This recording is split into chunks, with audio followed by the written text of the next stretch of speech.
Welcome to See You Next Tuesday. I'm Jade Chung.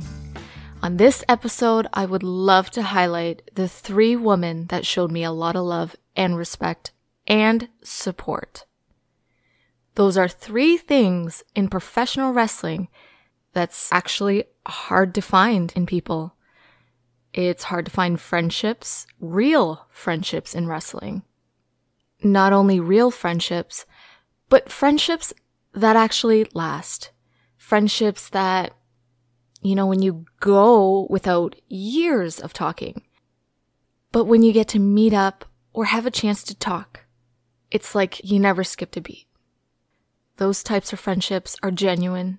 Those types of friendships are the ones that I hold really dear to my heart. I came across some people that were really nice, and I am grateful for that. But unfortunately, it's very sad to say that I've come across more nasty people in this business than real friends. I met Candice, LeRae, Kitana, Vera, and Carla, Jade in California. The SoCal scene didn't have very many females, or pretty much none at all, but the 4 of us. So we wrestled each other on all shows. We tagged with one another. And it was mainly us. So we spent a lot of time together. We wrestled each other a lot. And from that, we had a very special bond. We wrestled each other so much that I'm pretty sure we were the first ones to call each other the 4 Horsewomen. 5 or 6 years ago, I went back to California for a super short trip. One of my favorite football players, LaDainian Tomlinson, was being inducted into the Chargers Hall of Fame. I wanted to go so bad. So I did this trip of just going to games. So I went to the Chargers game that LT was being inducted. I went to a Clippers game, and I also went to a Lakers game. And that was basically my trip. It was just something for me. I didn't really get a chance to do all that while I was living there. Actually, I did go to one Clippers game. But while visiting, I hit up Kitana Vera and was able to meet up with her for dinner. So that was so nice to catch up. And with Candice, she had shows here in Toronto.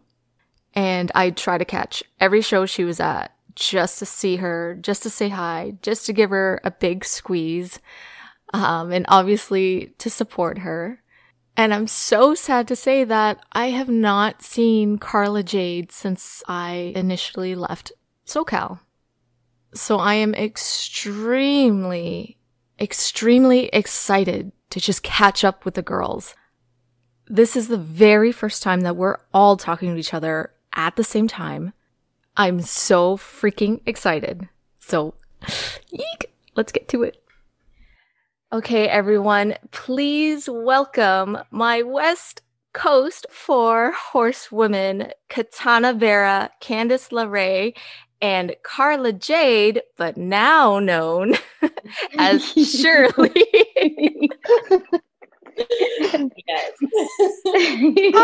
And if you can't tell with all of our giggles, we are just so freaking excited to talk to each other.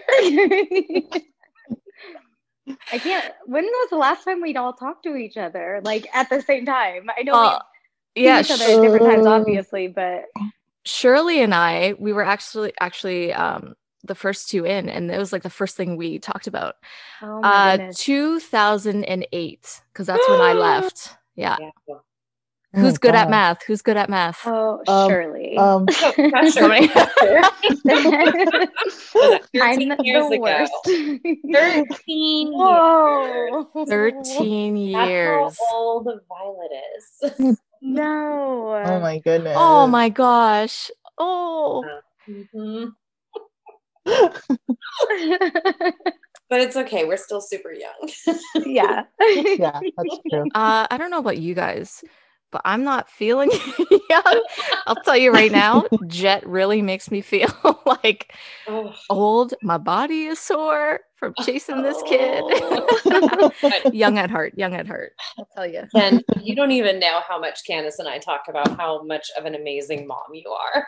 Seriously. We were saying that you're like the bar of like, and we're going, oh, how we're not going to match up to that. It's really sad. No, get out. I was like, maybe I just don't have kids. Oh, stop. Oh my God. I can't match that. That's the goal, I think. You have beautiful nieces that you always keep close to your heart. Like when I see it, because I see it in your wrestling, you know, even before your posts of, you know, your gear that's dedicated to them. Like I just know, and I've become very emotional since having Jet. Like my hormones are ridiculous. But like every single time I'm like, tear. Aww. It's just so sweet. I love that. Oh, thank you. That's like Cole, my older brother, he says, it's going to be so weird because I just want to call them by name to you guys. But then I'm like, people listening to this would be like, who the heck is she talking about?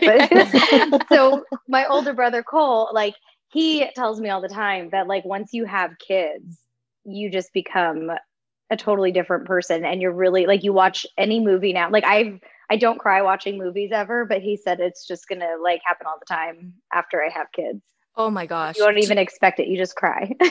The one, I don't know if it's different. It was different in the States, but when Jet was in the NICU, we went to take Lucas, my bonus son, to the movies to go see Incredibles, the second one. And Bow, the little short story film. Oh my God. Okay. Did all of you guys see that? Yes. Yeah. Okay. I just bawled because I'm like, oh my God, Jet, like he's not here. And it was so terrible. And like Josh looked over at me and he was like nervous because he's like, oh my God. He looked at me knowing that, yep, I know you're gonna get upset, but I'm trying not to hold back the tears because Lucas was sitting beside me, and oh my gosh, yeah. So that you definitely cry a lot, yes, because then you just think of, you know, your own, and it's you just cry a lot. Can't wait. I can't wait. Be a blubbering fool. First off, I really want to thank you guys for welcoming me into your circle. Making the move to California was a huge move, but also it was in a time where I wasn't like scared of things, and I just kind of like live my life kind of with the flow. I don't know how. If that was me now, I'd be like, whoa, I'd be terrified. But like you guys welcomed me so quickly and really made me feel welcome. I've already said that. I'm not really good with words, but like, how did you three all meet? Like, how did you guys become friends? Oh man. Well, I mean, Shirley and I are cousins. We met when she was a baby and I was like 2 years old. I actually just got really lucky though, because Shirley, when she was a teenager, and I guess I was still a teenager too, but I was like turning 18. And I'm an adult teenager and she's still a child. Knew so little of the world. So she was very easy to talk into starting wrestling with me, because there just weren't a lot of girls, especially when I very first started. There was nobody. And I was going, how am I supposed to wrestle and do shows if there's nobody for me to wrestle? So I talked Shirley into learning how to wrestle with me. And bestowed the name Carla on her. So you came up with Carla Jade, or just Carla? Just Carla. She picked Jade on just her own. Carla. Because she was originally actually just Carla. That was my like original name, Jen. I guess you were and Carla. You were You're and right, Carla. you're right. And Like Carla. like It was just Joe? Like just Well, Joe, so but like like- just Carla? But she was and Carla because it was a group called Cute and Cuddly, and we had C names. I feel like mine was Candy or something, or like, something like that. yeah. And then there was like Oh. Cuddly Casey, I think. And then we were like, but we're cute and cuddly, so we need like the and so she was and Carla.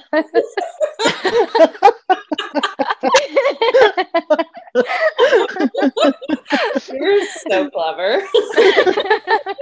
And that's what happens when you let high school people book what they want. Oh my And so Shirley, you came up with Jade? Yes, I think I literally was sitting in Candice's, her parents' house. I was sitting in their living room, I think even with like a dictionary. And Probably. I think so. That sounds very you. Doesn't it? I'm going to do this the right way, formal. No. And I just was flipping through the dictionary, and I think I just kept like waiting for random things to pop in my mind. And then I'd flip to it and I'd look it up, and another word would lead me to another word, would lead me to something else. And then I just landed on Jade. I don't know. I think I just like the way it sounded. I mean, yeah, I agree with you. I think it's great. Got a lot of Jade supporters in this group. And then with Kitana? She's just a badass. I'm trying to remember. I just appeared on I'm trying to remember the first time that like Char came into the mix. I remember meeting both of you at a show. I remember thinking, because I had just started training, and I'm like, oh my god, there they are, the other two girls that I know that wrestle around here. Maybe one day. The cuddly girls. Yeah, and then they finally came down to training, and I was like, yes, finally. And I introduced myself, and yeah, the rest is history. Love it. There's a fight.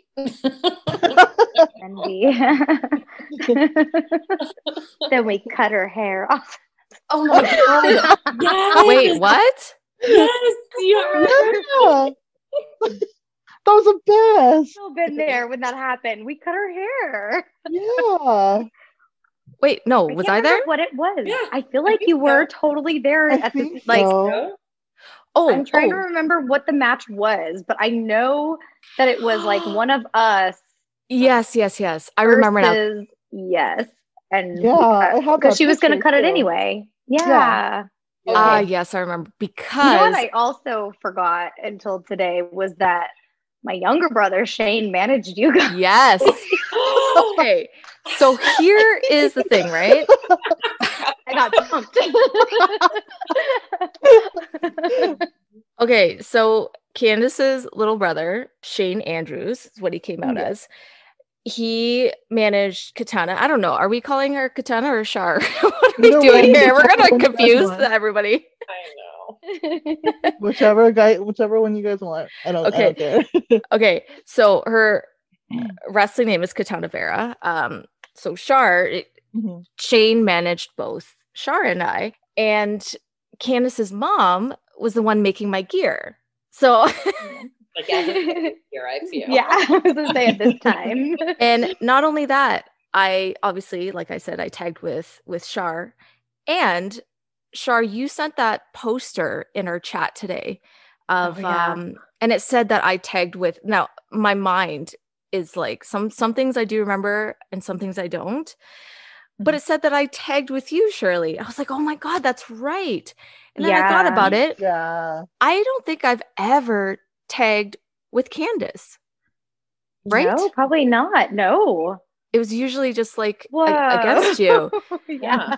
So I've never tagged. And it was basically us for like a while. Like either How did wrestling we each other never or tag when it was like just the four of us Exactly. for so long? it would be like one of you guys on singles and okay, now switch the other guys and then tag and then we'll switch partners. Yeah. But I never tagged with Candice and it blew my mind. I'm like, wait, what? Her brother managed me? I know.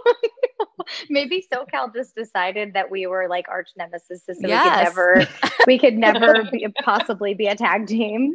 Oh my God. Impossible. That's so crazy. Wow. Yeah. I loved it. I loved it. I loved when your brother managed. Was that did he ever wrestle? Mm-hmm. I wrestled him. Yeah, I wrestled him a couple of times, like at EWF, because like there were, especially when like Shirley was still in high school and like I was fresh out of high school, so it was easier for me to have availability on the weekends. But like sometimes she had, you know, like band or something, and I'm going, I need somebody to wrestle. And my brother, who is now bigger than me, but at the time he was still like toward like going through the puberty process. So like he was my size-ish. Oh. So I was like, okay, like I can wrestle him on these shows and people will be like, it's believable. Even though I went on to like wrestle a bunch of really big dudes after that. So much stronger. It was a different time. It was a different time. Yeah. Yeah, like I used to wrestle him, and like he actually used the name Andrews because that was like Sky's last name, and I don't remember what it was because Sky, like Scorpio Sky, is one of my oldest friends, and like my family all knew him, and like for some reason he like took his last name for some weird. There was a joke between the two of them. I know there was, but I can't for the life of me remember what it was. That's hilarious. Yeah. Do you guys remember who your first opponent was? I sure do. Was it Candice? It was Candice. Yeah. Oh. I don't think I knew that. Really? Shirley, you were my second match. Oh, I love it. Oh my gosh. Oh wow. I didn't realize that. That's so cool. Man, guys, we were neat. The word neat. So neat. I love it. I'm trying to think if I had a different, because I feel like it was Shirley, but I'm like, is that too easy of a solution?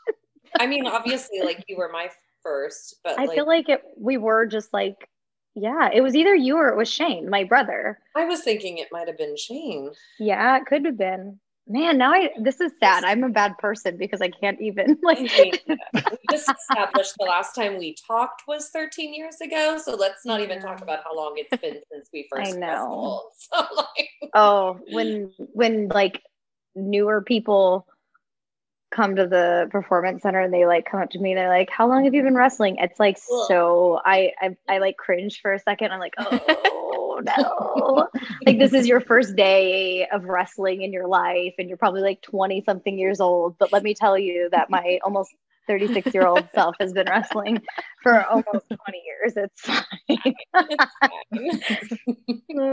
Over half my life at this point. I love it. Crazy. And Candice, you guys used to have a ring in your backyard, no? Yes. And like you guys would always practice and train. Yes. It was such a nice thing to have. Like, I don't know. I would get home from school and then like do my schoolwork as fast as I could. It's so funny because I was reading the Young Bucks book and I was like, I had no idea that their childhood or like teen years were like so similar to mine. And I guess Shirley's as well, because my dad like refused. Like he would not let me go and train like at the wrestling schools that like my older brother was going to train at. And so he and his friend had gotten a ring, and it was we had like a huge backyard. And they got this ring and they would have people come from the school and they would train us and teach us how to wrestle. And like, it was nice because then my dad felt like he could kind of like watch over me and feel better because I'm his only girl. So that's like, yeah, it took forever to convince him to let me play Little League baseball. So like convincing him like, hey dad, I want to be a pro wrestler. Can I please learn how to do this? Like, he's so awesome. It wasn't until the day that I went to him like with a contract and I was like, look, I did it, that he was like, oh wow, no, this is like a real job. So Aww. yeah, he was all whoa. But like now he's just like yes, number one wrestling fan. yes. He wears his NXT mask to go out in public, like in fly, and yeah, it's so crazy. It's like, but he was just, when I first started, it was probably the last thing he, next to maybe like stripping or doing porn, that he wanted me to be doing with my life. Like porn and stripping. Porn, stripping, and wrestling. Top 3 things my dad did not want me to do. There's like so many other things in this world. Go ahead. He's such a good dad, though. Like, I remember he would be strict with you with working and making sure that you still worked at the office. Mm-hmm. I still had to go to school. Yeah. That's a good dad right there. Yeah. That's a good dad. And I remember, I went to your work as well. What the heck was I doing there? Oh my gosh, yeah. What the? I don't even know what I was doing there. Wow. I can't even think of a scenario that you, like, what happened? Yeah. Why would I be hanging out with you at work? Surely you were there too. Part of me wishes you guys like that we had camera right now so you could see my face. Like, the look on my face, like trying really hard to think about this. Is this real life? You were there?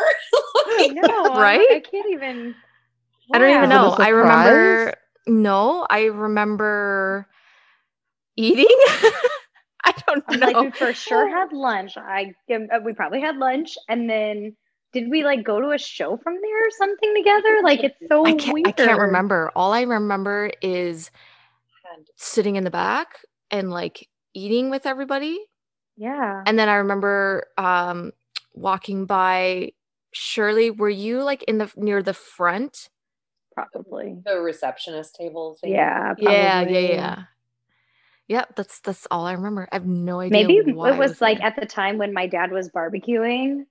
Right. Because we would have my dad, I almost feel like it was weekly, but it probably wasn't. But he would just like barbecue for everybody. Mm-hmm. And it was probably one of those days where he was like, I'm just going to barbecue. And he was like, invite people if you want. Because he would just.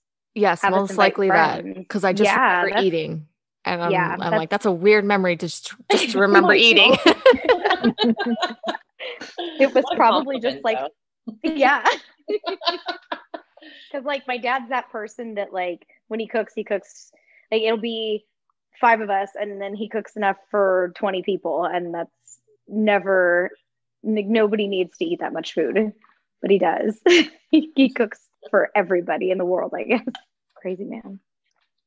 We are living in a pandemic. Shirley and I were kind of catching up a bit with seeing how, we were both doing with different states kind of opening and closing. Canada, we're like, I'm back on lockdown, like lockdown. Oh. They opened us up for 2 weeks and then they locked us back down. Whoa. How has that impacted your life? Like, for the better? Like, over here, people are loving it because you get to work from home. It's just easier. And I've read that workers have like really good relationships with their coworkers now, just because, you don't get like bothered, or it's through video meetings and you don't really have to deal with them, in person. I don't know. So it's kind of like half and half of people liking it and people not liking it. How is it impacting you guys? I'm like waiting for somebody to go. Car. Okay, I'll go. You can do it. I've unfortunately been furloughed twice now. I recently went back to work a couple of weeks ago. But I mean, I like working from home. It's just there's the pros and cons. Pros, you don't like really deal with like the commute, which isn't even too bad for me, but I can save on gas. California, any commute is if it's 5 minutes, it's But it's just not being able to see family and friends is probably the worst. I agree. That's definitely hard. And like over here, parks are also closed. I feel bad. Jet's like turning 3 in a couple of months, and he hasn't been able to. We're not allowed to explore. Like when we're on lockdown, and if we're out somewhere that you're not supposed to, you could get ticketed. Oh man. Wow. So it's like we're living in a world where you're gonna get a ticket if you decide to go. I don't know, if you decide to go to the park. Like I just want Jet to explore and be a kid. Exactly. So, and yes, the commute in California is something else. I'll tell you, that's one thing I don't miss. I was actually just talking about this yesterday with somebody at my work who went out to LA for kind of like a vacation, as much of a vacation as you can right now. Mm-hmm. And we were talking about it, and I said, I went out for my bridal shower a couple of years ago and brought a friend from Kansas to California, and it was her first trip. And I was trying to give her some kind of heads up. And I said, you're going to hit some parts of the freeways where you're talking 10 lanes on each side. And she's like, well, excuse me, what? And they think it's an exaggeration. Right. And then you get on that 91 and you're just like, holy but what was it, Candice? You had picked us up from the airport, and we going went to In-N-Out. LAX. We went to the beach, but like we went to the beach that was like closest to LAX. Yes. So that, so she could put her feet in the water and say she touched the Pacific Ocean. Yes. I almost said something. And then we made our way to Universal, and it took us like an hour to go. What was it? Like 10 miles or something? And I think it all just like clicked for her, where she was like, okay, so this is traffic. Because, there's really no such thing as traffic here in Kansas City. So, but they think there is. It's okay. Johnny's family thinks the same thing in Cleveland as well. And like, I tried to warn them when they went out to the wedding, and I was like, okay, so like, LA, there's going to be traffic. Orange County, there's going to be traffic. And like, I just don't think anything could prepare people for what they experience. Just everywhere. Yeah. It's bonkers. I actually enjoy driving now. It's like my me time, my time to like relax and just kind of cruise. There's maybe like 2 cars on the road. It's so weird, guys. So weird. All that traffic in Kansas. Yeah, all of those 2 cars. I should say trucks. Those 2 trucks. Would you say it's like even more so like dead right now than it was like before COVID, or would you say it's like about the same? For me, I'd say it's about the same. Is like Kansas pretty like shut down, or is it opening back up? So there's nothing really, like we've got movie theaters that are open, but we all know movie theaters aren't coming out with a lot right now, but you can rent a theater. So I think everything's kind of open with restrictions, and there's not a lot of large gatherings going on, but I think probably like most places, there are dates in the near future, which, it's hard to want to buy a ticket to anything because then you just really don't know what's going to happen. So Color Run is coming to town, and I kind of want to do that with my friend, and we've been talking about it, but I'm just like, is that going to actually happen, or is that going to be one of those, oh, we got to shut it back down kind of things? So I think your question, Jen, when you were talking about, what affects in our work life and all of that, I work retail. So we were talking about this, and I just kind of worked through the whole thing, and grateful for that, grateful to never have to be concerned about my flow of income. And, and I do appreciate that. And, I think we all experience stress, and I experienced a lot of stress just by being, in that unknown environment, but still having to go to work every day. I think that feeling of bigger than yourself really comes through. And, you know, just thinking about keeping it in your mind about thinking about family, thinking about friends. Yes, I miss them. But, you know, I think in the end, like I want to eventually be able to stop missing them by being able to see them again. And the only way we're going to do that is if we think bigger than ourselves.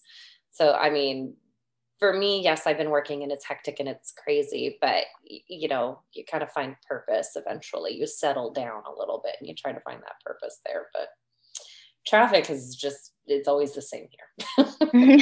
So there's like barely, like, do you live out in the country? I live in Kansas. No, I'm just kidding. So yes.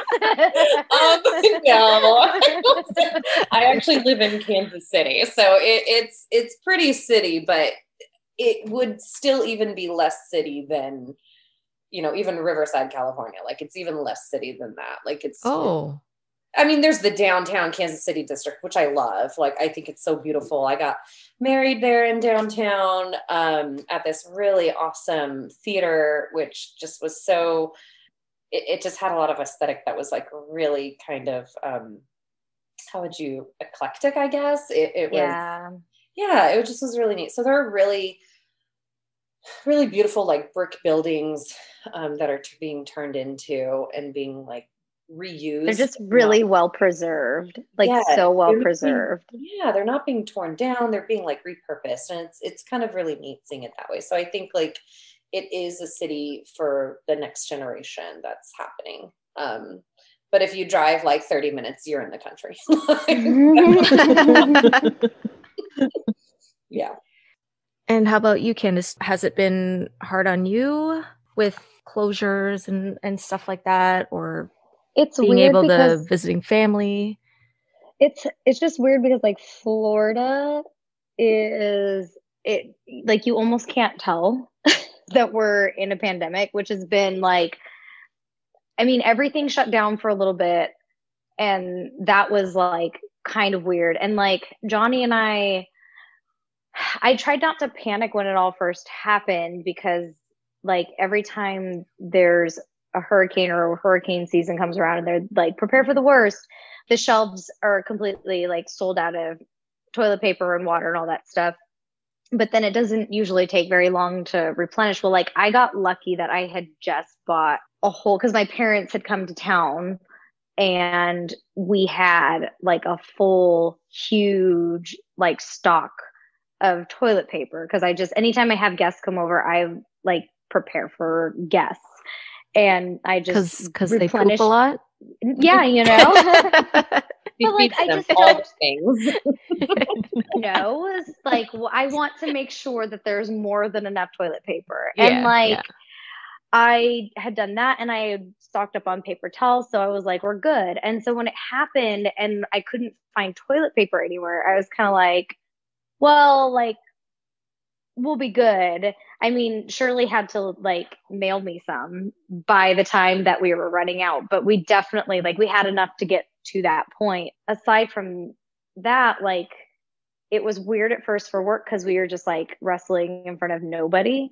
Yeah. And it just feels like I've only done customs like maybe twice in my entire career because I just don't like it. I don't feel good doing them. And that's just my own personal preference. Mm-hmm. And it just really comes down to like, I wanted to be Macho Man and I don't think Macho Man would be doing customs. So like, why should I? Right. And I felt like that's what was happening. Like I was just, there was nobody in there except like the crew that was manning the cameras.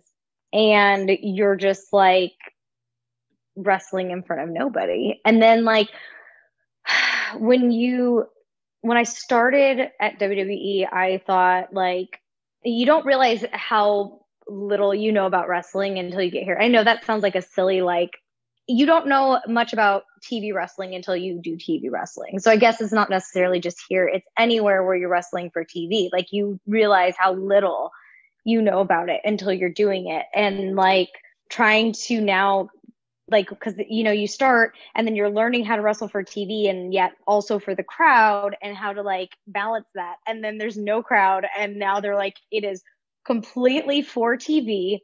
Also, since there is no crowd, like you have to kind of like that balance that you were working on before, scratch that. And that was like a weird adjustment to make because like wrestling, I'm sure you've heard about this, but like wrestling in front of nobody is really awkward. Yeah.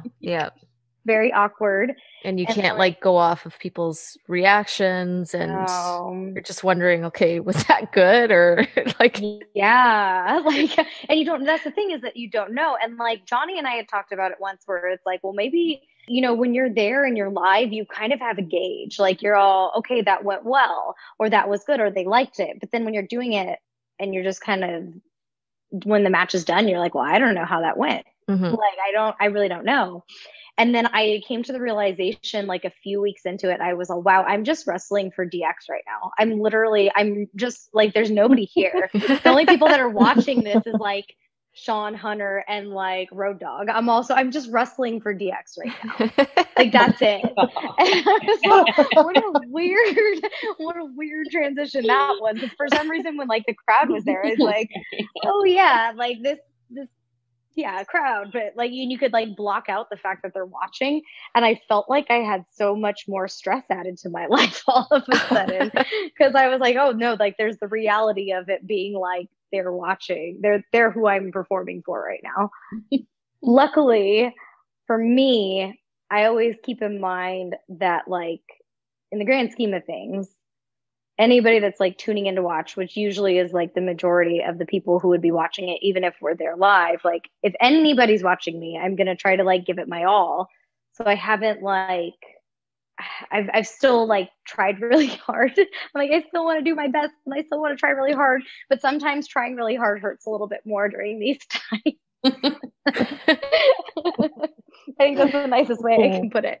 Like, we had a ladder match, like 6-woman ladder match in front of nobody. Like, it was before we started even having like our peers and the crowd, and like there was nobody, and trying to sit here and go, okay, I gotta like fall off a ladder, I gotta fall onto this ladder, like just trying to convince yourself that it's probably going to be okay and adrenaline will take over, knowing that nobody's really there to watch, is like nobody's physically there. And like people, at the time it wasn't live either. So you're just like, okay, well, I hope this doesn't suck. Yeah. And just go for it.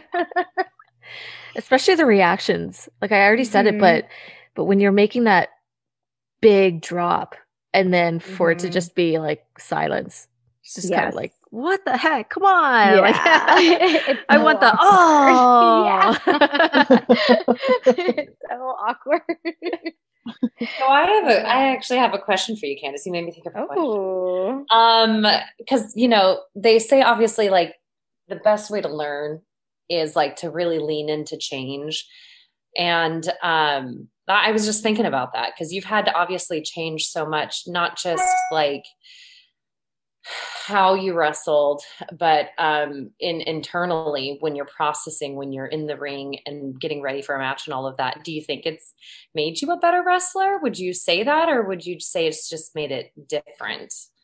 Would the pandemic or just my the pandemic, having to all of these I honestly think it makes us think about like more of the entertainment aspect of it, which is crazy for me because like all three of you know that like I was so just like wrestling driven when I first started, that like I just wanted to be a wrestler and I wanted to do things that girls weren't doing.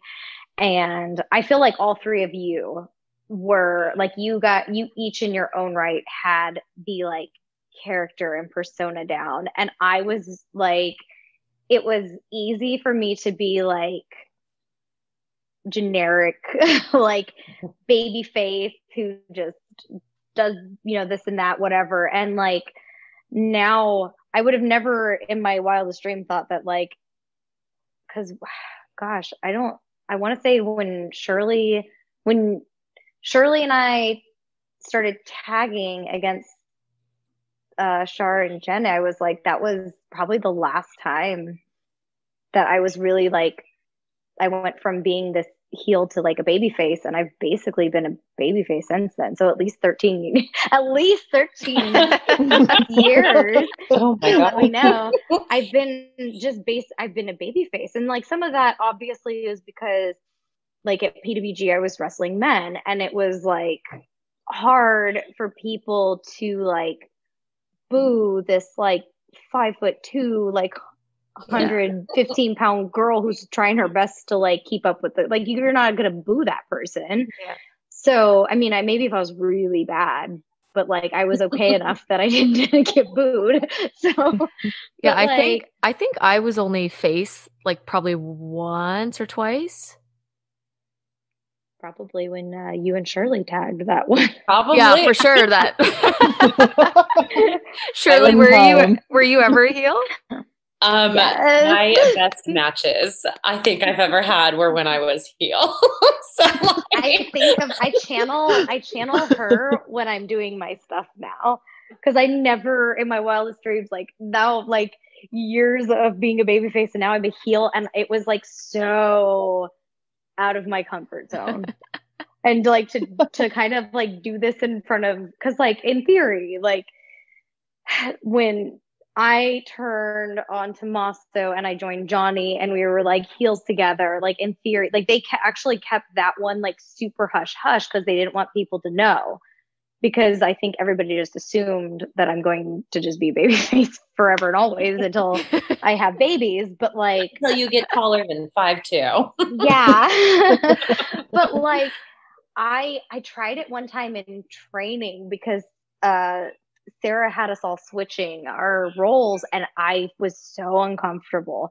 I ended up just acting like my 6-year-old niece, Toria, and I would do something I wasn't supposed to do. And the ref would come to talk to me and I'd just tell them it's fine because I didn't know what else to do. So like having to do things out of my comfort zone, especially during this time, has like just given me such a different look on wrestling and things that like I would have not, because I feel like before, especially when I was working with all of you girls, like it was easy to just like go, well, this is what we're all good at, we're going to stick with it. Like there was one time that Shirley and I were at a show and we switched gear and we switched roles just because we thought it'd be fun.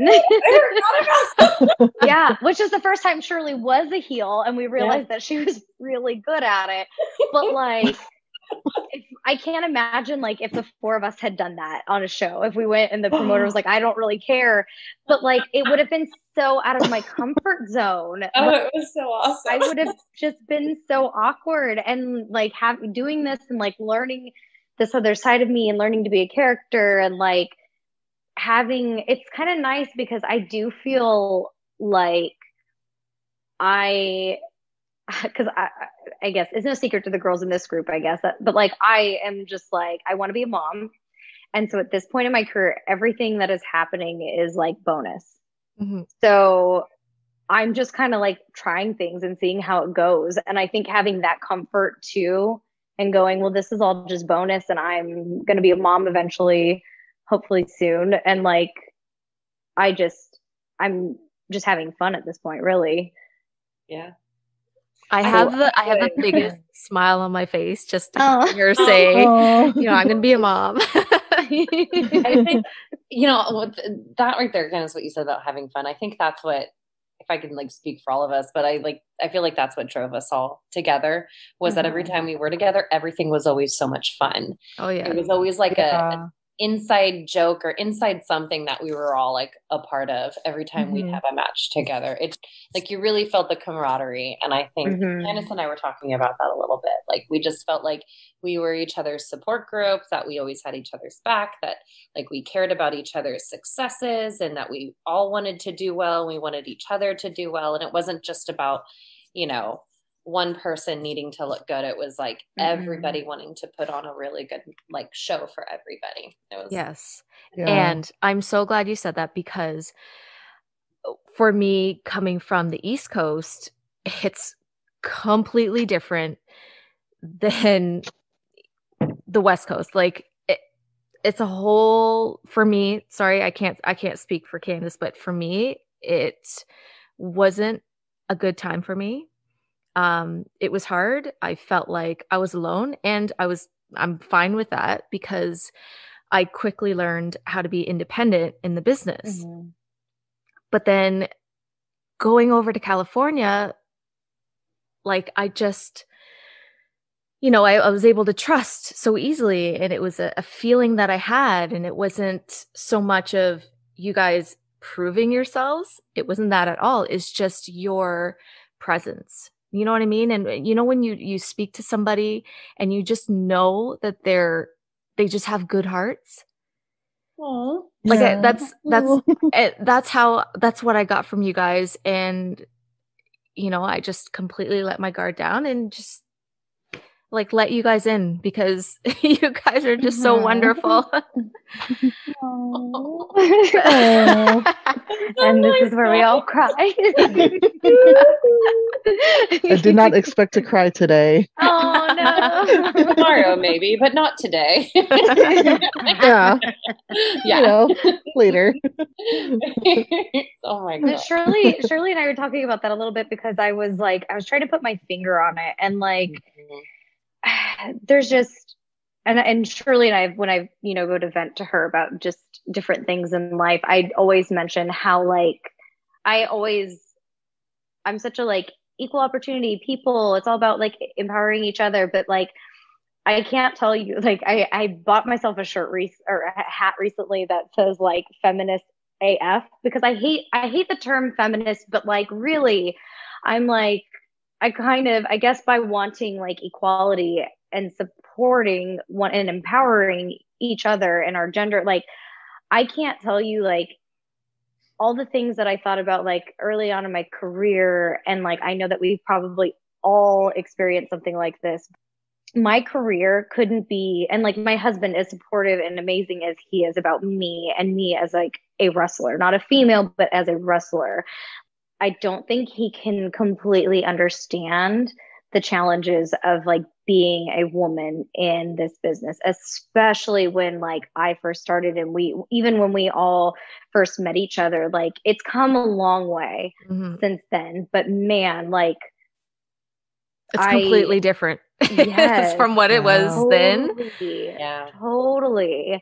And I don't think I have days where Johnny and I'll try to talk about something, and I almost get frustrated because I'm why isn't he not listening? And I'm no, he is listening. He just maybe doesn't understand, because it's not something that he's had to experience. And as much as he's trying to sympathize with this particular scenario, it's just not a real thing to him, because he may think oh, you're being paranoid, but I'm but no, this is something that's happened to me in my career.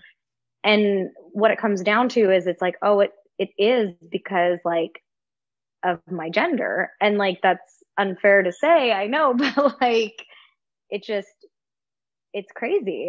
Because I mean, especially at the time, since there weren't a lot of women, there was one women's match on the show, and there was a lot of backstabbing and cattiness, just because it was if you could get that girl spot, you're gonna get it.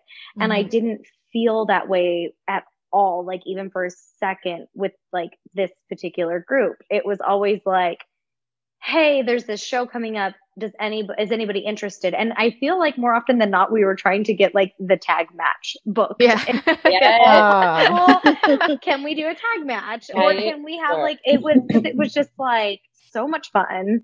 And we just genuinely wanted each other to do so well.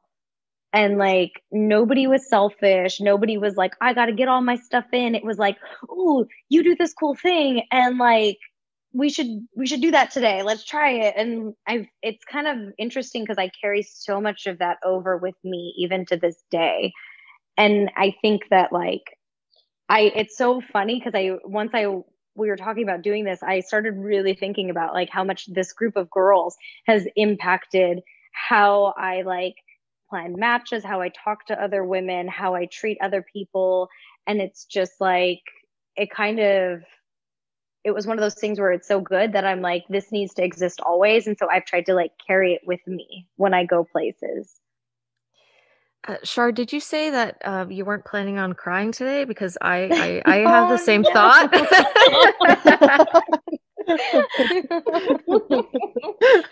So nice, guys. So glad I don't have a baby, or I'd be crying right now.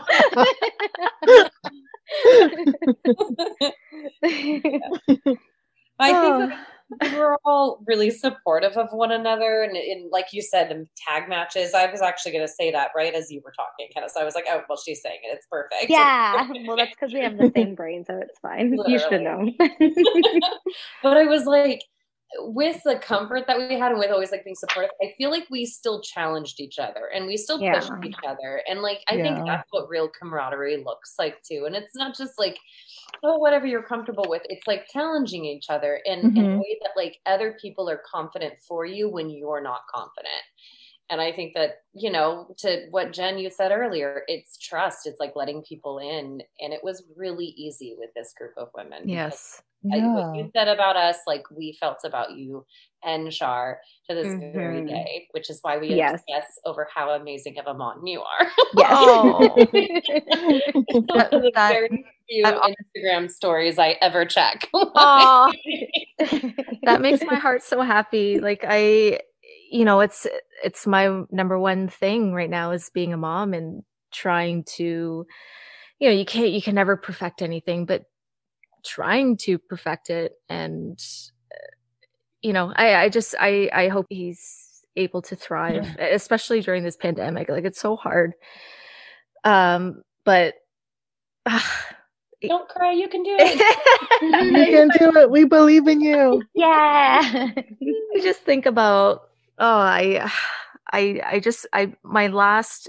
latest episode, I was talking about postpartum, and you know what? Like Jet has come a long way. He was in the NICU for a month, but honestly, he really didn't need to be in there. He just had to be in there just because he was a preemie.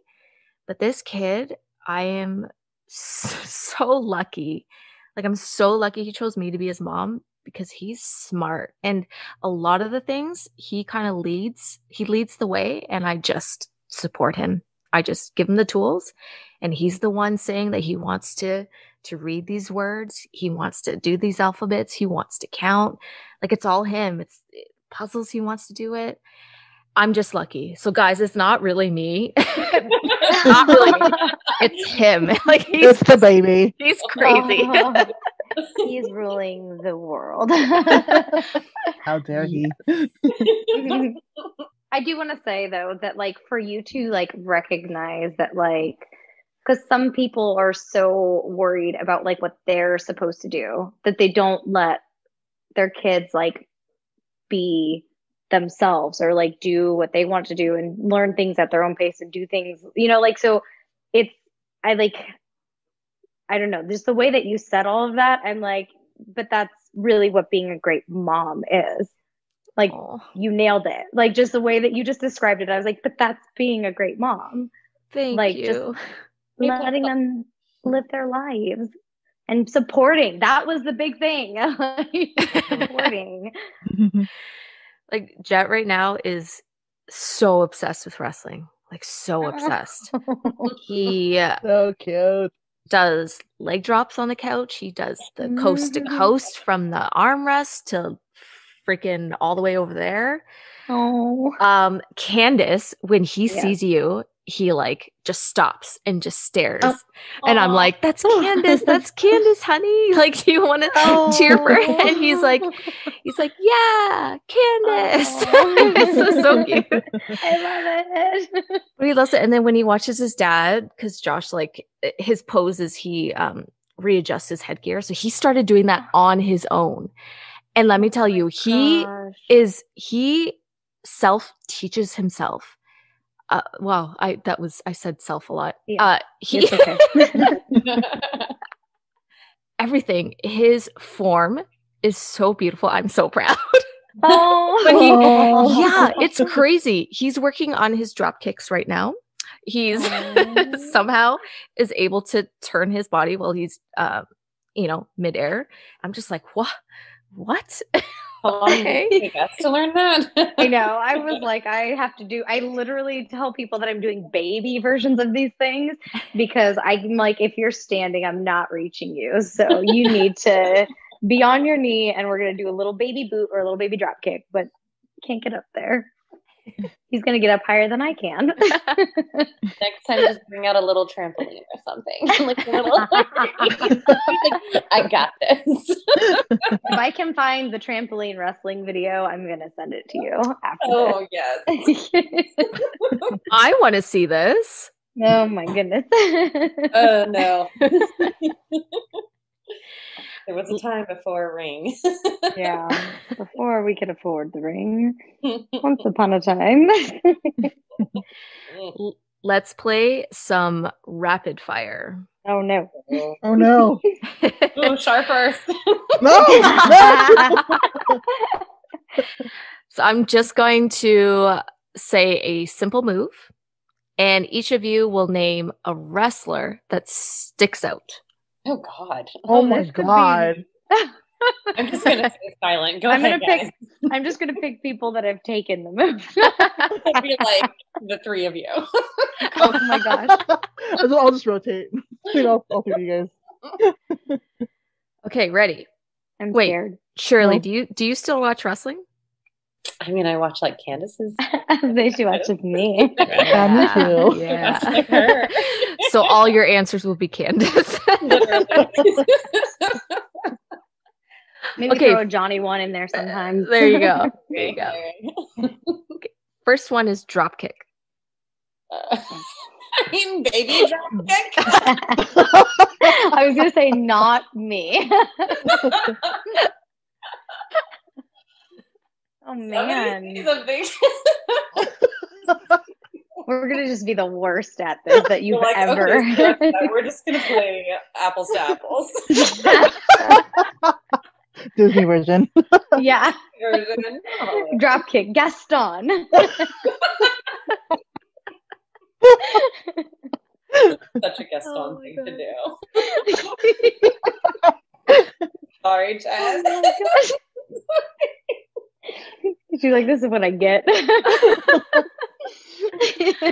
Oh my god. Oh no. Why can't Everybody. Candice. Oh. There you go. Candice. There, we got an answer. Okay, we got one. LeRae. we got it? Woo! Oh. Are we each supposed to come up with one? Oh wait, I think everyone's supposed to answer. Oh no. Go ahead. Oh, Oh. I'm gonna say Rhea because I think Oh, Rhea yeah. has a beautiful drop kick I agree. Yep. that I have somehow managed to avoid having to be on the receiving end of. I'm pretty sure my head would fly off my body though. You would miss right over your head. What you thinking, Shar? Oh my God. I don't know. I'm gonna go back a little bit. I'll say Eddie Guerrero. Ooh. Yeah. Yeah. Sure won that one. Okay, ready? Everybody together now. Super kick. Oh, Michael. Of course. Sure just snuck in there. I'm gonna say my husband. Yeah. How about you, Shirley? Candice I was LeRae? I was gonna say Young Bucks. Ooh, I think I like it. Good. Choke slam. Undertaker. Yeah. Nice. Kane. I'm gonna answer Kane, for you Kane. guys. Oh, dang it. Any I guess really large person. Literally. I don't think any of us ever did a choke slam, did we? Oh, I was No. Oh. Tegan does a choke slam. She's our size. Oh, really? There, I answered for us all. Yes. Tegan loves Kane. Oh, yes. So she does choke slams. And at first it was just kind of a silly thing, but she does really good choke slams. So. DDT. Jake the Snake. Yep. You guys are screwed now. Also, every wrestler ever. I know. Jade Chung. Yeah. I love it. How about you, Shar? Should I just randomly name somebody? You could probably name any wrestler ever, and I I will guarantee you say- they've done a DDT.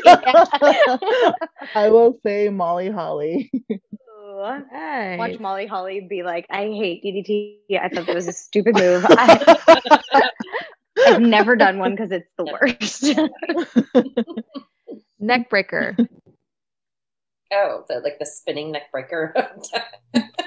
Yeah, what did Frankie name my neck breaker? The raccoon neck breaker, spike of death from Doom. That's what it was. Yeah. Yes. So I will say Candice. Thank LeRae's, you. Yes. Spinning raccoon neck breaker. I forgot. I'm gonna say Nikki Cross because I've taken her neck breaker and it's very, I was gonna say fun. It is, but it's not. Really great time. Guys, what's the answer for number 3? You could also say me. And you could Okay. just, yeah, there you go. Just Yeah. say me. I do different versions of neck breakers. Yeah, I'll say Candice. Yeah. God, Johnny doesn't do anything. I'm just kidding. Johnny's just, he's like, okay, I guess. I guess. Oh, I meant I'm to with ask. him for his good looks. and his super kick. And his super kick. Yeah. I meant to ask, when did Johnny start wrestling? Just because talking about the whole female wrestling thing.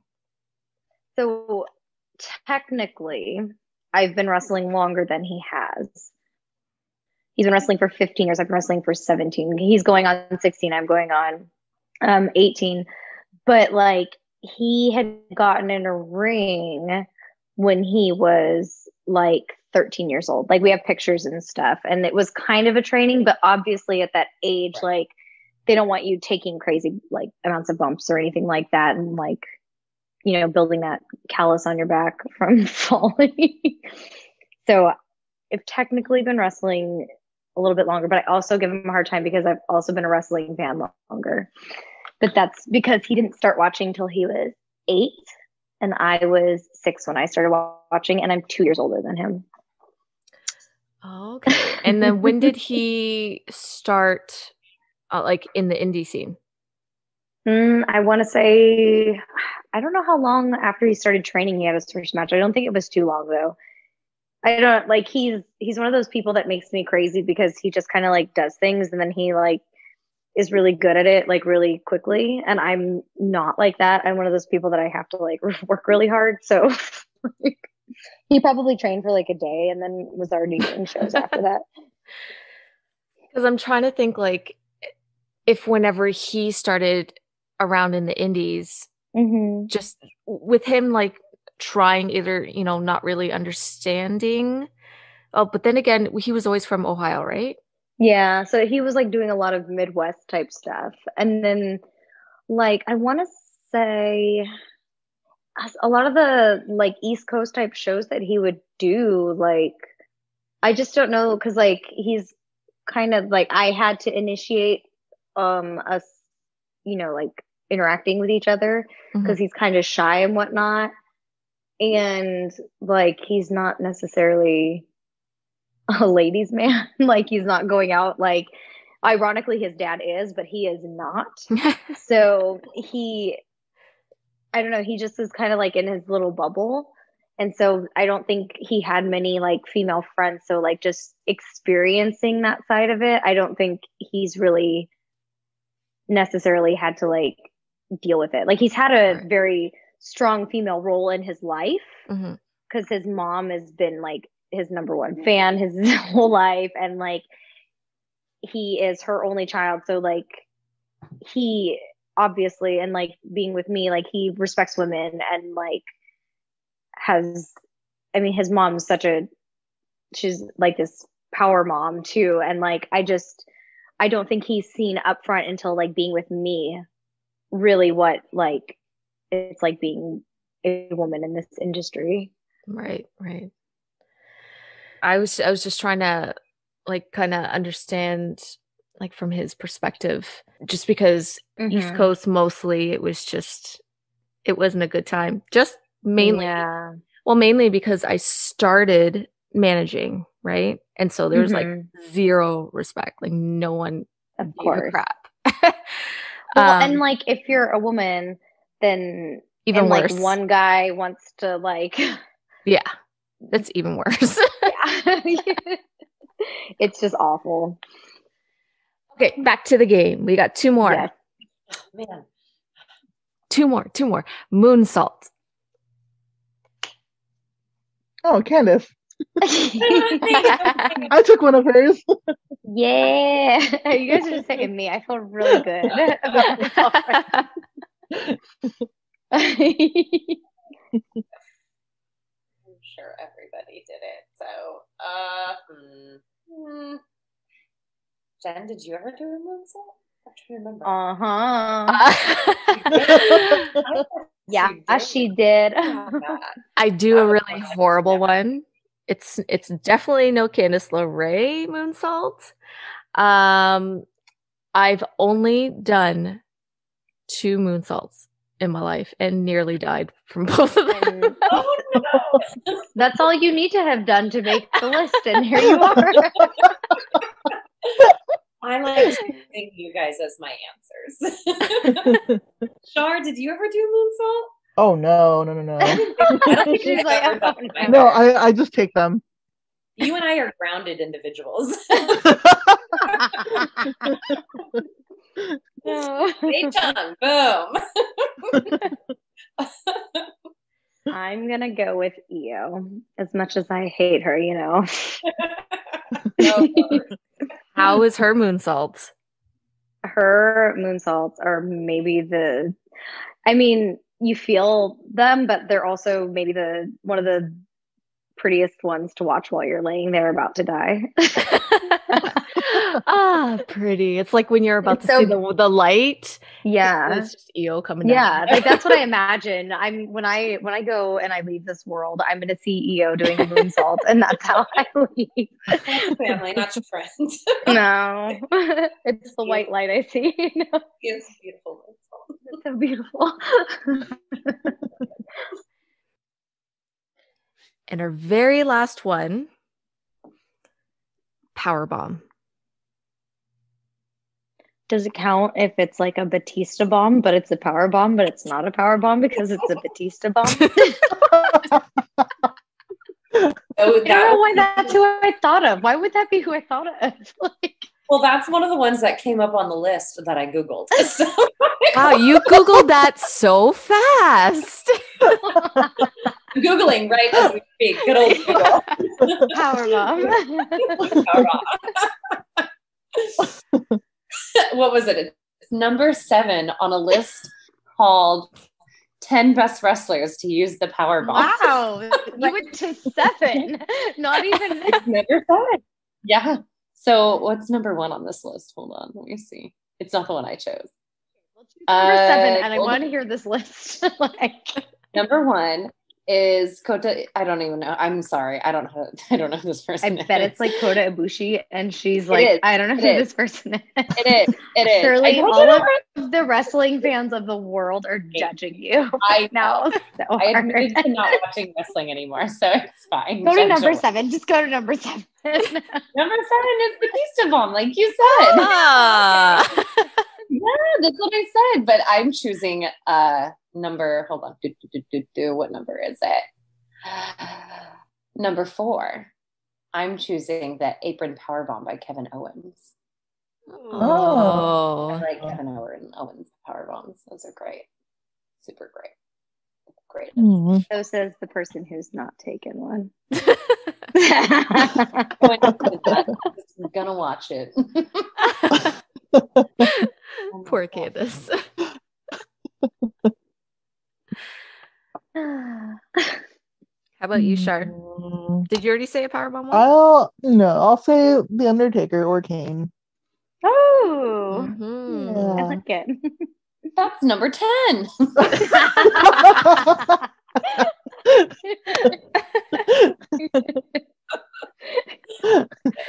Oh man, I should have like just let Shirley read the list and try to name more people than she did. She's All right, like, now you have to read the list. We're almost there. We've got like Kenny. Oh my I god! literally, I'm just gonna get hate mail via you because nobody's gonna find me. They're all gonna be like, Candice, your cousin. Your cousin. Tell her to get her shit together. Okay, number 9 is Kevin Nash, the Jackknife. Okay. 8 is Chris Jericho, double power bomb.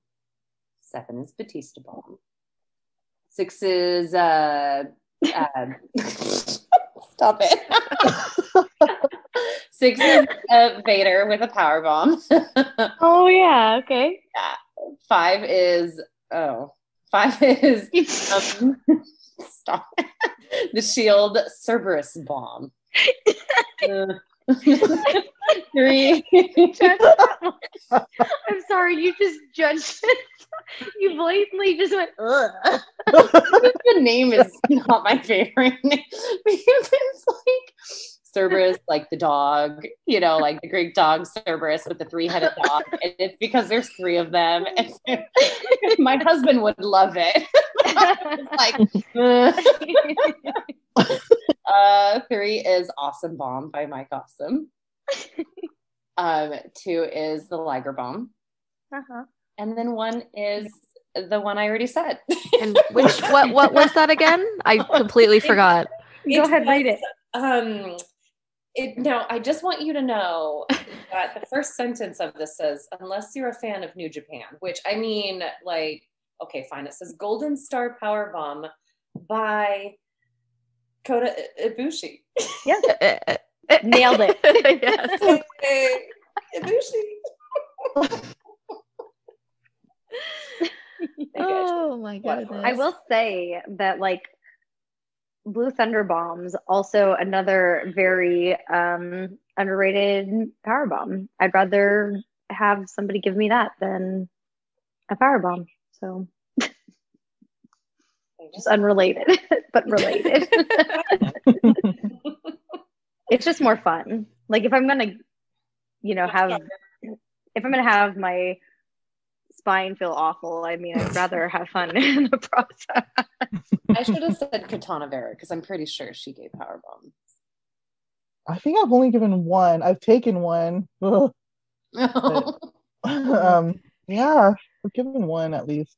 I forgot to who, but it was very, very scary for me. Was it not one of you guys?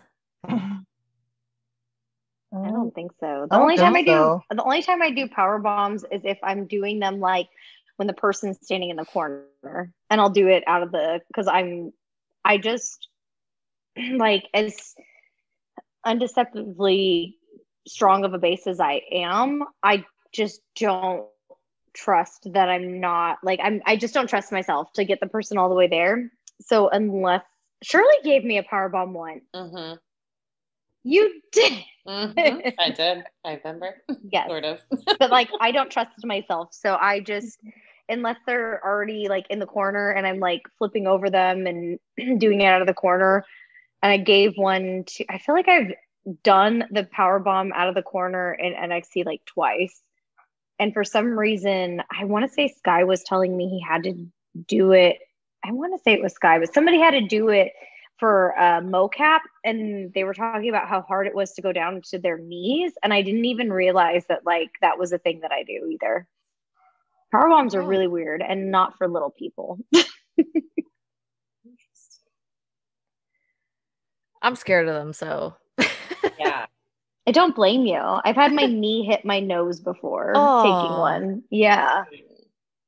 Ugh. I'd be scared to give one. Like I would. You gave me one. Kind of. I just want to, for the courts, put out there that you probably deserved it since, I had a concussion because of you. Dang. Thanks. Family love, Canceled. guys. I'm gonna get canceled now. Thanks. It was really my own doing. It really was. You should not close your eyes and walk towards people in a wrestling match. I'm just saying. What it was it closing of the eyes? No, it was forearms. Oh, that one. Yeah.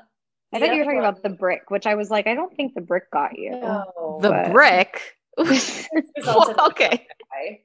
And that wasn't any of our fault, by the way. That wasn't my fault, nor was it Candice's fault. It was a third party's fault.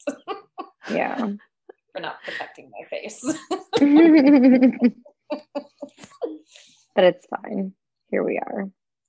The forearm was your fault, though. The forearm was my fault. I was too enthusiastic. It's okay. It escalated quickly. It went badly. It really got out of hand. Shar, are there any wrestling going on right now in California? Or not yet? There has been a couple of shows in the last, I don't know, couple months. Just like one here and there that I would hear about. And I did hear about one show maybe last month that like a couple people got COVID from it. And I'm like, well, that's why I'm going to not do shows right now. Whoa. When was your last show before all this? Oh God, a year ago. Exactly. Wow. So last March? Yeah. Are you missing it? I am. Yeah. So I put together a little gym in my garage to like keep me active at least. Oh, nice. It's not the same. Yeah. I will say that like at the beginning of all this, we were all trying to like figure out like how to adjust. Shar was like, I don't know, she was like motivating for, I don't know how Shirley is, because like we were all kind of talking to each other at the time, and like I felt so motivated to like just figure it out, because Shar was like, I'm just doing it, and it was like I felt like I have no excuse. Shar is figuring it out, and she's doing big things, and like it was just, I don't even know what the word is that I'm looking for right now. Now I'm bad with words as well. She just motivated me so much. I was like, yeah, there's no excuses. Like, because she was doing workouts with things that were just bizarre to me. I was like, I'm just going to load this like backpack full of like bags of flour. So resourceful. No excuses. And Shirley, do you miss wrestling at all? I think I miss like the ways that I miss like all the friends that I've made because of it, you know, in that closeness that we'd have in our 20s with one another, because it was just such a tight group of people that it was hard to like people that you know, weren't familiar with that world to understand.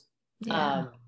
So it felt really tight knit. So I miss literally everybody I've met along the way, which is, I mean, I'm just gonna tell you that Candice and I are kind of like texting in between a little bit here and there. And she was like, I could do this for 5 hours. And I was like, me too.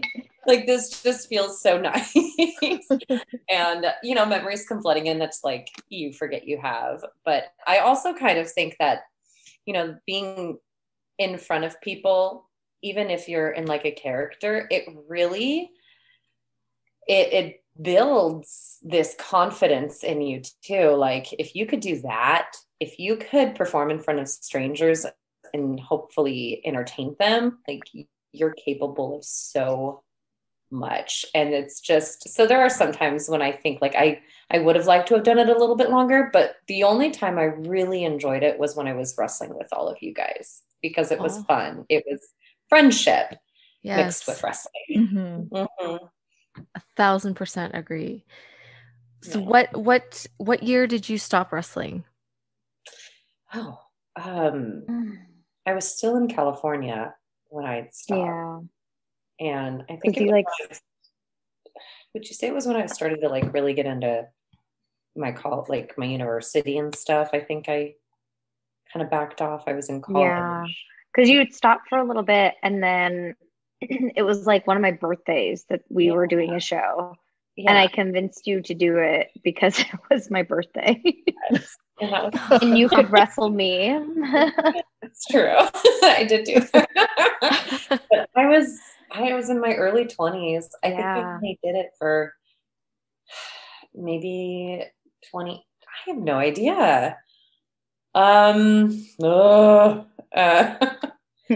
Early 20s sometime. At least 10 years ago at this point. Yeah. It would have been before you left, I think. Yeah. I want to say.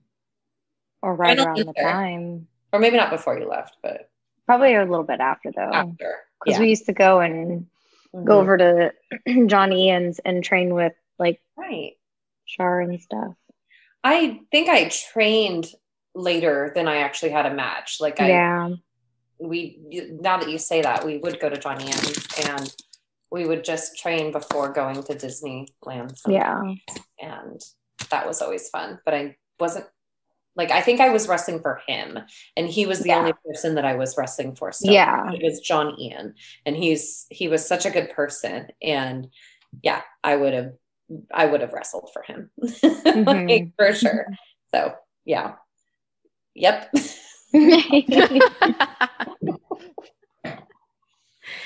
Is that your cue for me to step in? Yeah. Yep. A lifetime ago. Oh my God. Just giving you the mic, kind of let you do your thing. I have another game that I like to play as well. Oh boy. Oh man. It's called This or That. Okay. Would you rather have a plan or would you rather go with the flow? Oh. Char and Shirley, do you feel like you're in the Beast Castle in his library right now? I was thinking Disney World, so close. Okay.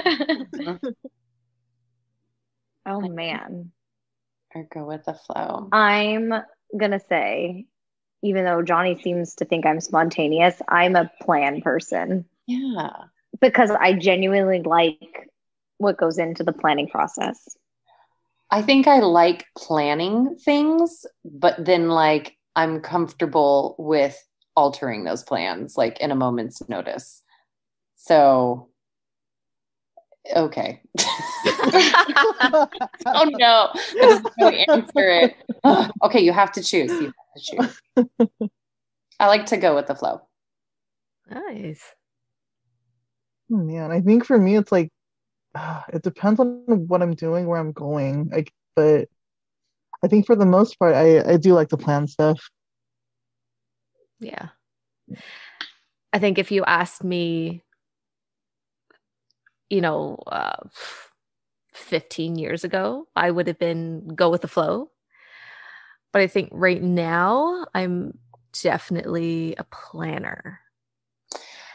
I like to know what's happening when it's happening. Yes.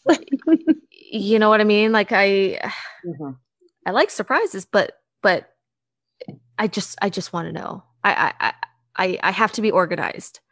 Yes. Absolutely.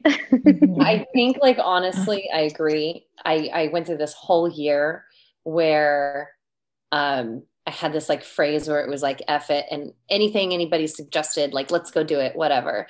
But I think now I get so comfortable and we're home all the time, right?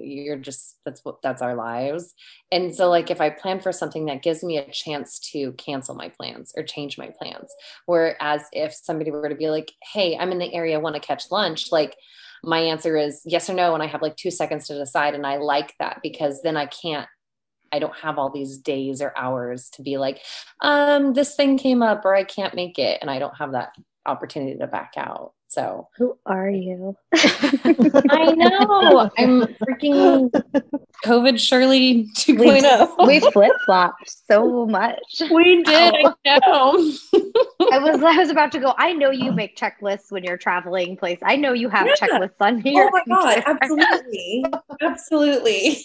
Because I do too, and I know you. I think that's why I'm like, I like to make plans, but then I also love it when they change if it's like for the better.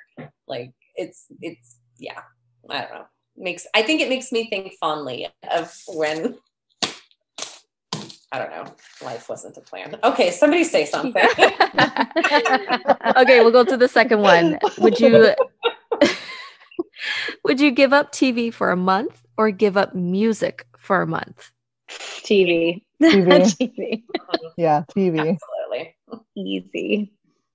Dang. So I think I'm the only one with music because yeah.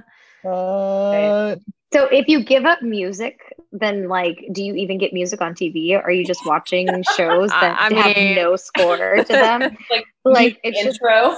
Yeah. Oh, okay. See, I never thought of that. I just thought of just the TV where I could watch YouTube on as well and like put on music there. Loophole. I really am not allowed to answer because I'm giving these questions. I totally cheated. Yeah. Okay, would you rather lose all of your money and valuables or lose all of the pictures you have ever taken? And I came up with this before we had our chat today with all the photos. I was going to say, I was literally, because we just moved into this house and I have this huge tub of pictures and I'm one of the people that still prints pictures. And I don't know if it's just because both of my grandmas always have photo albums, but I'm like, my pictures are the one thing that when I moved from California to Cleveland, I took my pictures. When I moved from Cleveland to Orlando, I packed up and took my pictures. And like, I feel like I could not live without my pictures. I love that. Like I couldn't. Do you have a special way to put them, or are you just doing photo albums? So I'm trying to kind of sort of organize them right now into like these like smaller boxes. And then I have like a bunch of like keepsake things from different trips that I've gone on. And I want to eventually have photo albums the way that like my grandma's did. Because whenever my grandpa and grandma and Shirley's grandpa and grandma, when they would go on, like, because they had an RV and they'd just go all over the country. And then anytime they'd come into town to visit, my grandma would have like a full new photo album and show us all these pictures of the places they went, the things that they saw. And like, I just cherish those moments so much. And like, especially now that I have my nieces and being able to look back and like see pictures of them when they were younger and like just have that memory, like that's something that money is just never going to be able to buy me. Yeah. Like those memories, I'm like, there's nothing in the world that is worth me losing those memories. So I will lose all my money before I lose my pictures. Johnny might disagree, but I will gladly lose all my money before my pictures. I love that you still print them out. Like I have. Oh yeah. I do. Oh, I take so many photos of Jet. So I do like a external hard drive. But before, like with all of our photos, I have it on a CD, and it's all in my dad's basement somewhere. So it's something I have to dig out. But I'd like to start doing that. I'd like to start printing out. That's a good idea. How about you, Shar? Definitely pictures, especially. Yeah. I've unfortunately lost several people to COVID, so I would rather have all of their pictures than anything else. Oh. It's just my sister just having her baby and watching her grow up. Like I need those pictures. Like I could care less about, like my jewelry. I mean, I don't have as many, but like, like anything valuable. Like pictures to me are valuable themselves. Mm-hmm. Yeah.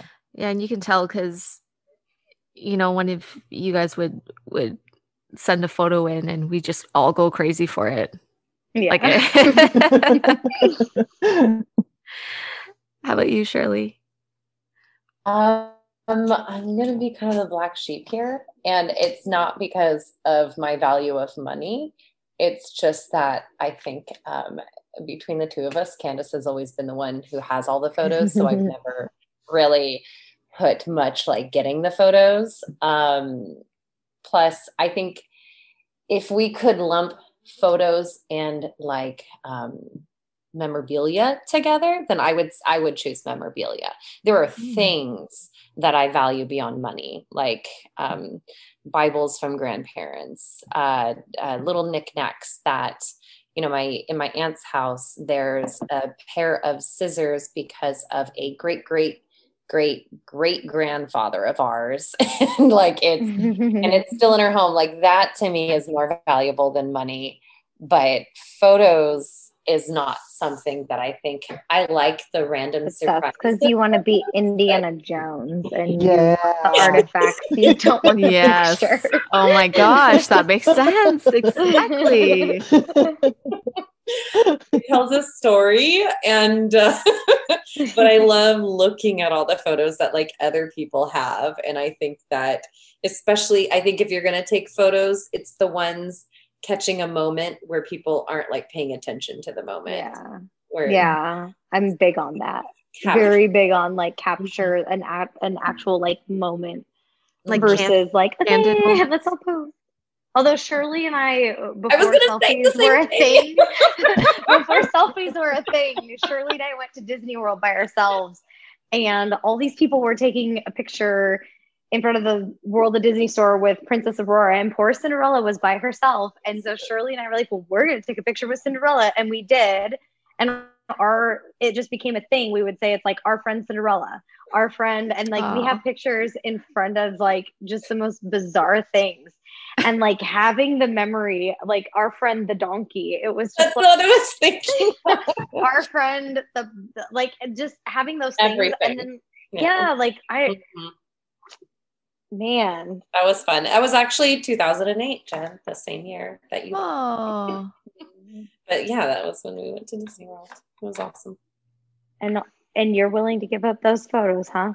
It's just because you're depending on me, I guess. It's literally just because you're like, I will keep my money because Candice will just have all the pictures. I will say though, I was an excellent photo taker in our next Disney World trip after that with the four of us. Yes. With us and our friend Shandy. I was a really great photo taker then. Nailed it. That's okay. If the three of us really need money, we're just going to go to you, Shirley. So yeah, at least one of us needs to have money. Give up all of our earthly riches for I'll pay you money for our photos. So like, that'll cost you one photo, please. And then I will have all the photos. It's a master plan. Yeah, it's great. Smart. The business plan I'm working on. Okay, would you talk like Yoda or breathe like Darth Vader? Yoda. I feel like it would be Yoda because I think that when Darth Vader breathes, it like makes me breathe weird, and I don't like that.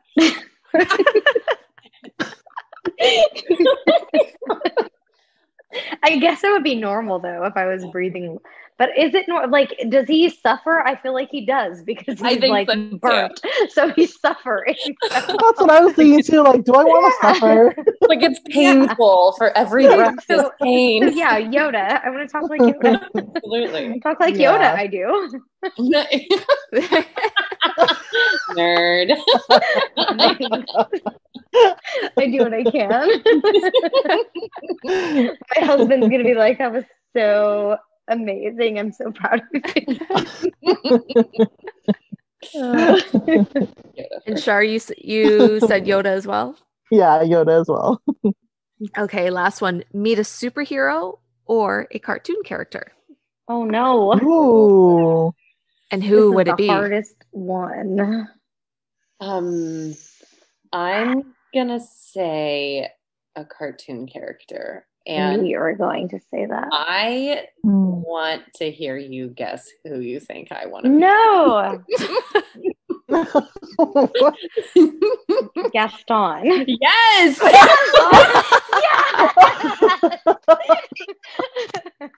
Oh, she definitely can't pull up that picture. Bounced up and down. I was pumped. You have met a cartoon character, and it was Gaston, and it was amazing. Not disappointed. It was the most amazing. I wish I could pull up that picture. That I have it. And then Shirley was like, why didn't anybody tell me that's how I looked? Oh my God, they were not flattering photos at all. But that's because you were pumped. I was so excited. It's like, this is real life. Did you hug him? Even better. As much as she could.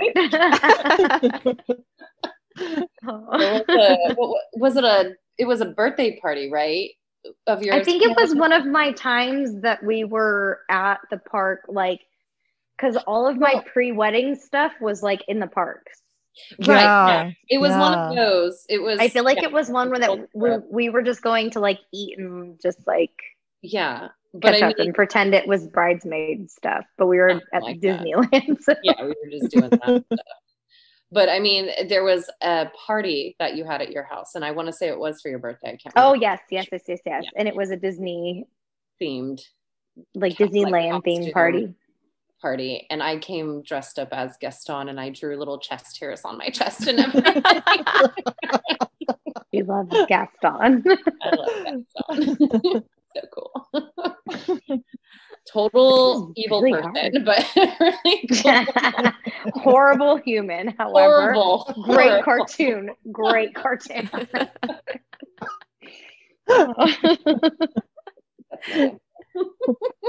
I just envision Jen like editing like half of this, and it ends up being like 15 minutes because she's like, I can't, you guys. Oh my gosh. Enough about Gaston. God.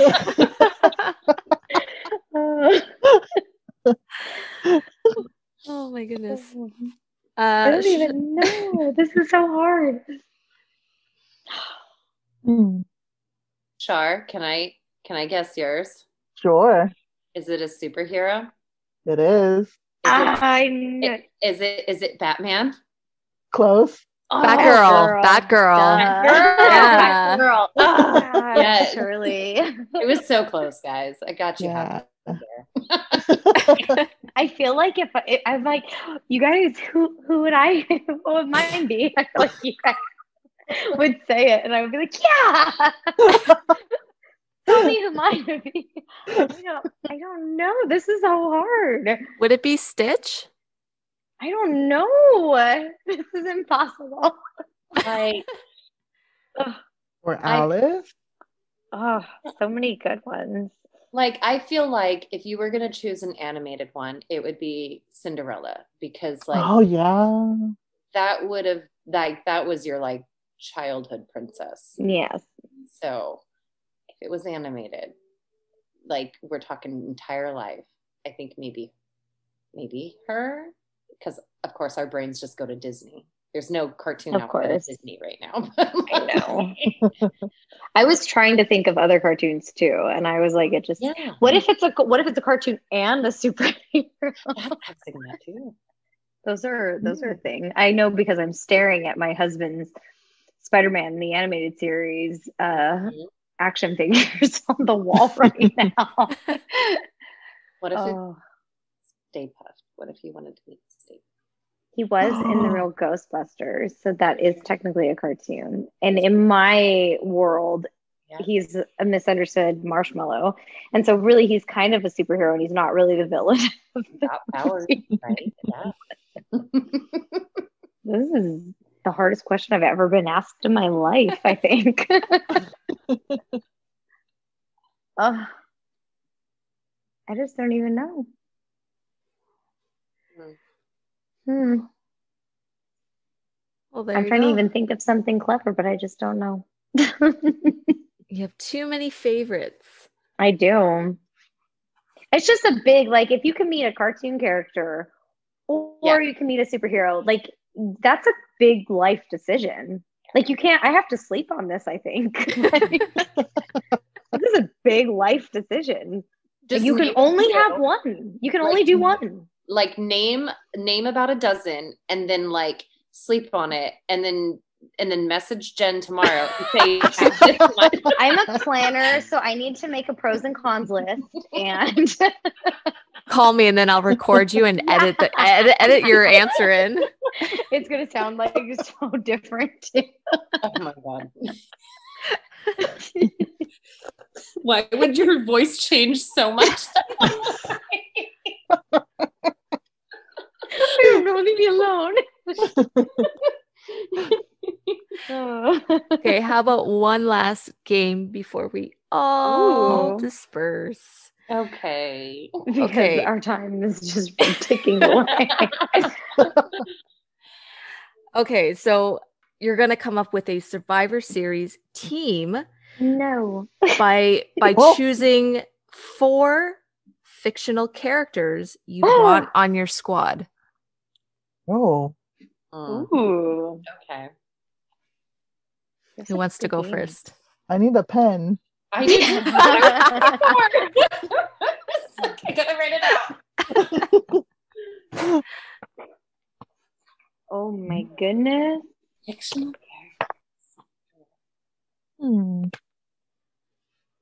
Okay, hang on. We're all thinking. Really Is everybody hard. writing it down? Yes. Shirley, come on. Are you on Google?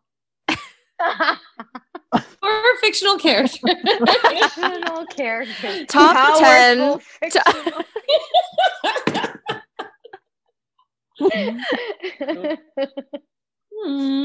Oh no. I'm trying to think of the most bizarre realms that I could think of as well.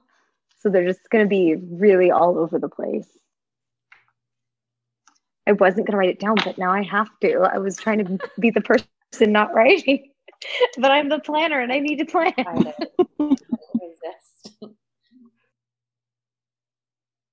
Who wants to go first?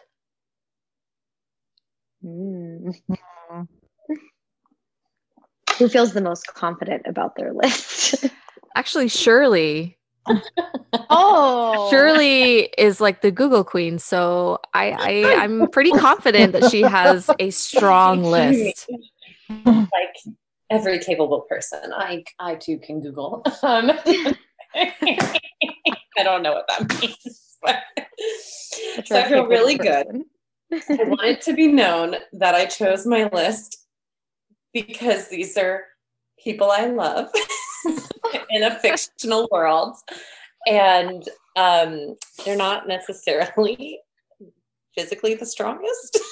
So maybe lose against your power team, but I'm going super fiction here. Okay, number 1 choice is Merida from Brave. Oh yeah. Yeah, she beat a bear. Like, she's pretty intense. Like, for a little girl, she knows how to use her tools. She's super stubborn, but good luck, bringing her down. Number 2 is Buffy the Vampire Slayer. Yes. Oh. Number 2. I mean, she literally saves the world so many times, dies at least a couple of times. I like it. You were like, these are not maybe the most powerful, but they're like... Buffy's pretty dang powerful, but I'm doing it. So is Merida. She's really a sell my child, and she was like, I'm gonna beat a bear. I'm gonna beat a bear. Nobody can beat. Good luck, bear. Jeez. Number 3 is Hermione Granger from Harry Potter.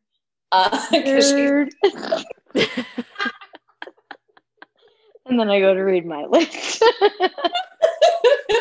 Because I mean, she's like the real badass of the story. Like, she's the real hero. Like, she's smart, she's strong, independent. Anyways, she can take anything down.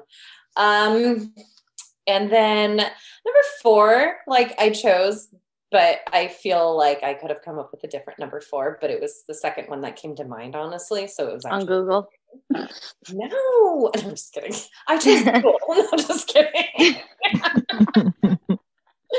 No.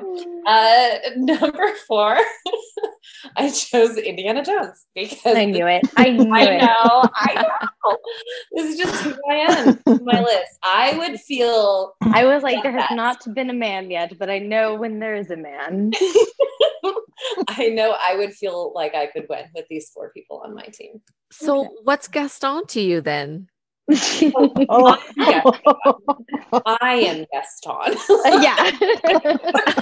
The I captain. don't want to get to know him. I don't want to be his friend. I don't even want to be with him. I want to be him. It's a whole thing, Jed. Sharpie chesters on her chest type. Oh my God. You crazy. That's Candice LeRae's best friend. I was about to say, and that's my best friend. I'm so proud of you. I appreciate that. Candice, did you want to go next so we can compare? Char's going to be really cool, so I don't want to go after Char. Char's team is going to beat all of our teams. No, I know. So since I'm in our like office / toy room, one of my choices was because my husband is very present in this room, and I chose the Green Ranger. Yep. Nice. And then to combat Shirley's team, I chose Figment, which is a huge Oh, yeah.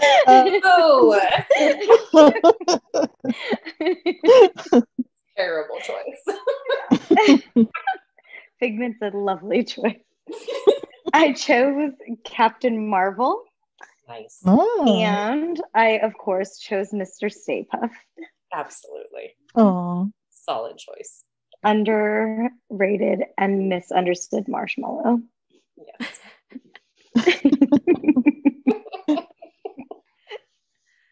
Okay. If I could have married Mr. Stay Puft, I would have. Now Char's just gonna destroy us. Go ahead, Char. Oh no. Really cute list, guys. Really cute. Okay, so I would have Batman, of course. Yes. He's my favorite. And then Remy from Ratatouille, so he can cook. Oh, And so then considerate. No kidding. I'll cook for you. I'll have him cook for you guys too. And then number 3 is the Hulk, so he can break and build things. And number 4, I don't even know if this counts because he's not animated or whatever or a superhero, but number 4 is Dwight Schrute. Oh my God! Goodbye. Yes. Wow. Of course you did. Oh my God. I was just thinking, isn't Jim Halpert a superhero because he kind of saved Pam from marrying Roy? Doesn't he count anyway? Because but doesn't he count anyway? Because didn't Pam make a comic book of him, and wasn't he really a superhero? Yes. Oh, So much better. absolutely. Char, did you know that you were the one that got me hooked on The Office? Oh, really? Yeah, Oh. when I stayed over that one night, Yeah. I think you had the DVD and you're like, oh, you have to watch this. It's so fun. It's so fun. And then we ended up binging the entire season. And then after that, I was like hooked. And I still am. Yeah, and that's when we started calling each other Tuna. Yes. My heart. I watch it like it's on. I have to sleep with the TV on. So yeah, we do too. Yeah, The Office is always on. Like that's my like bedtime. Yes. By we, I don't mean me and Shirley because she hates that. What? So many hate The nights Office? and that. No, I love The Office. Oh, we just love the The Office, TV. but sleeping with the TV on. Yeah, she'd like always. We do not agree. And then I would grab the remote and like turn it off and go to sleep. I need the TV on when I go to sleep. Yeah, and I just turn it off afterwards. And Johnny is like a TV sleeper too.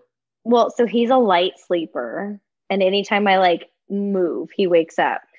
But he has gotten used to sleeping with the TV on, and I think he prefers it because I've had times where like we'll be watching Netflix or Hulu, and he'll get to the screen where it's like, "Are you still watching?" And he gets mad now when it doesn't just keep playing for like a really long time, because I'll wake, or I'll start to fall asleep and I'll hear it go off, but I'm already so far gone that I'm like, I'm just gonna fall asleep.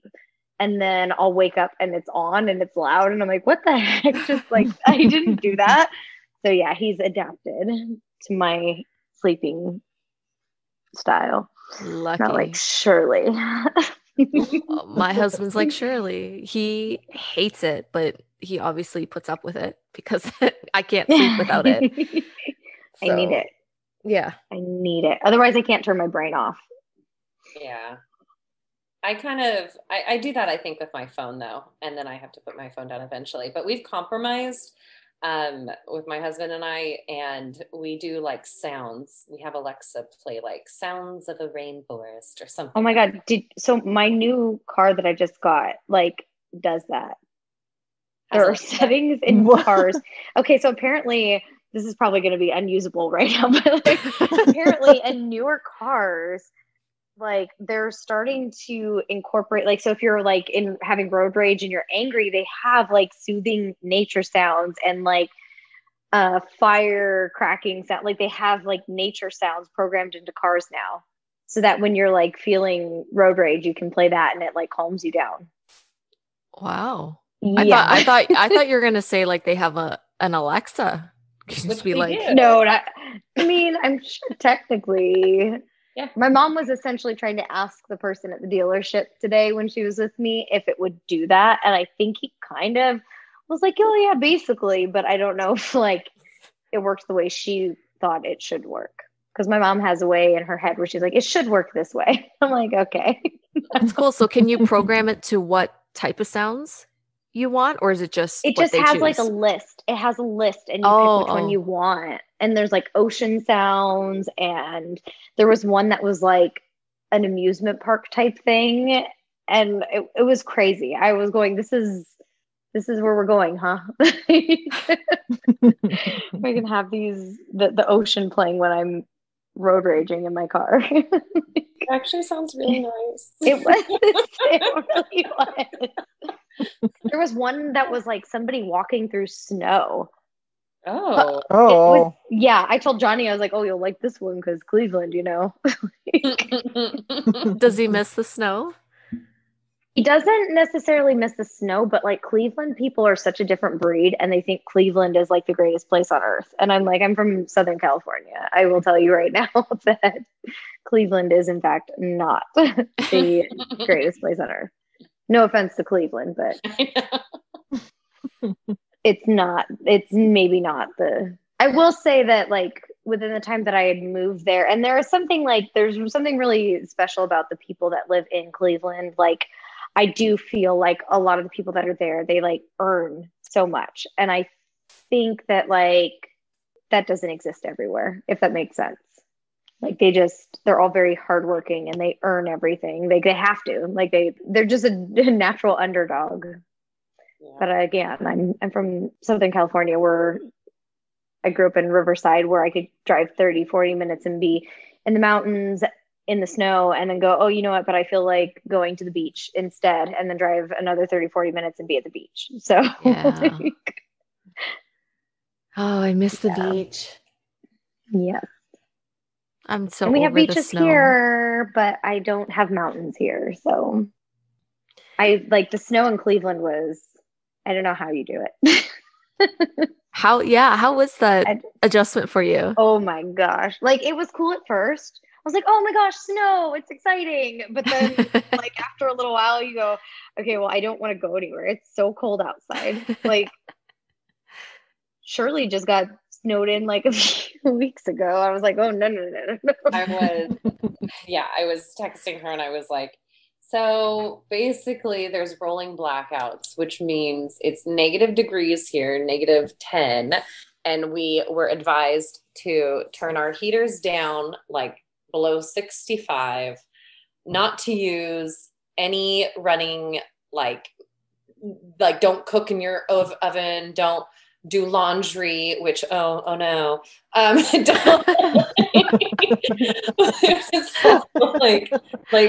don't do chores. Take it all. It was like don't shower, don't do this, don't do that. Like we had on this is where my husband gets really cute. I was like, I think we should probably put like one of the boys' PJs on him because we have a pit and he has PJs. And we're like, let's put his he's so PJs handsome. So cute. Oh, cutie. But it's like we bought matching PJs for Christmas. So I come home to my husband and my dog being in matching PJs. And he laid out my PJs. Oh, get out. I love that. I was like, oh, here we go. Like, just so you know, we're doing a pajama thing today. We were like under like 8 blankets on the couch, just watching TV, all curled up, staying warm. It was so cold. Oh, But you were dang cute. No, I hate the snow. I really do. well, guys, I don't want to end this. Like I love this so much. You have no idea. We can do it again. Yes. But just for us. Just for us, yes. No offense, but I feel like our catching up is only going to be so entertaining to so many people. So I have a dog now, and she's crazy. In our new house. Like, that is not entertaining to the world. Oh. Like the most entertaining people. I bet she like gets it all together and just edit it so good, and we're all going to please make us sound way cooler than we are. Yes, please. You guys are perfect the way you are. I love it. Stop it. Do you like my Hermione Granger choice? She's on with that. We're done.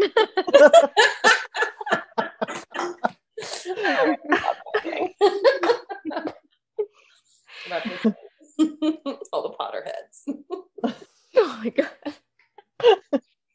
Well, you guys know I love you guys so much. I hope, well, whenever this pandemic thing isn't a thing anymore, I hope somewhere down the line I can see all of you guys. If we're ever in a room together, that'd be great.